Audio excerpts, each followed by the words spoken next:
আল্লাহ এতদিন আপনার হুকুম পালন করি নাই, আল্লাহ শয়তানের ওয়াসওয়াসায় পড়ে করছি গো, আপনি মাফ করে দেন।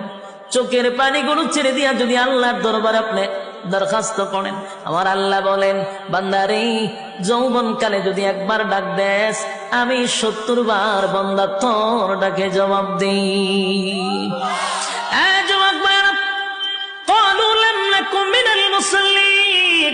যারা দুনিয়ার জমিনে মুসল্লি ছিল না তারাই তো জাহান্নামী, এক নম্বরে জাহান্নামে যাওয়ার কারণ।